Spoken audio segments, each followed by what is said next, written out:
گئے۔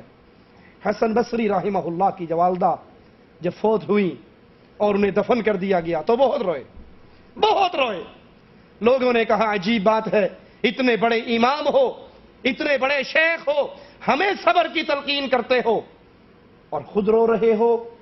کہا میرے رونے کی وجہ یہ ہے، سننا ذرا حسن بصری کے جملوں کو، میرے رونے کی وجہ یہ ہے کہ ماں باپ کی صورت میں میرے لیے دو دروازے اللہ کی جنت کی طرف کھلتے تھے کہ میں ان کی خدمت کر کے جنت کو پا سکتا تھا۔ آج ایک دروازہ بند ہو گیا، اب میرا صرف ایک ہی دروازہ جنت کی طرف کھلتا ہے۔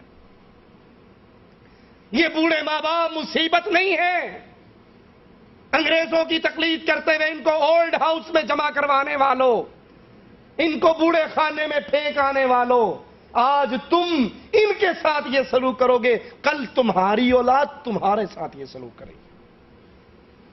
یہ اللہ کی رحمت ہے، یہ اللہ کی نعمت ہے، یہ اللہ کی عطا ہے۔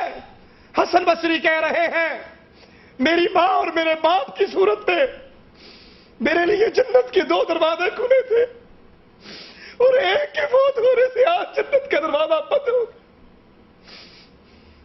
ماں باپ کی خدمت، ماں باپ کی شان پوچھنی ہے تو ان سے پوچھئے جن کے سروں سے یہ باغ ڈھل چکا ہے، جو ترستے ہیں کاش ہم اپنے باپ کی شکل کو دیکھ سکتے، جو ترستے ہیں اپنے بابا کا نام لیتے ہوئے، جن کے سروں پہ ماں اور باپ کا سایہ نہیں ہے، ان سے پوچھئے ماں باپ کی قیمت کتنی ہوتی۔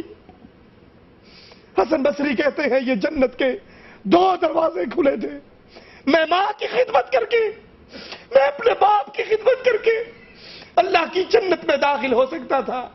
آج ماں کے مرنے سے میرے لیے ماں نہیں مری، میرے لیے ماں نہیں مری، میرے لیے جنت کا ایک دروازہ بند ہو گیا ہے۔ اب جنت میں جانے کے لیے میرے پاس صرف ایک ہی دروازہ۔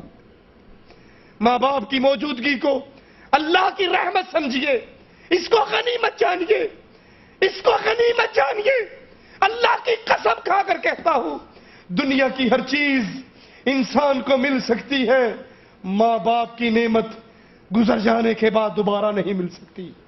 اپنی بیویوں کے لیے ماں کو ٹھوکریں مارنے والوں، اپنی بیویوں کے لیے ماں سے ناراض ہونے والوں، تم ایک بیوی کو طلاق دے دو، دوسری بیوی مل جائے گی، اولاد کو چھوڑ دو اور اولاد مل جائے گی، مال برباد ہوتا ہے اور مال مل جائے گا، لیکن اگر ماں کا سایہ اٹھ گیا ساری عمر تڑپتے گزر جائے گی، ماں دوبارہ نصیب نہیں ہوگی۔ اس ماں کی قدر کیجئے، اس باپ کی قدر کیجئے۔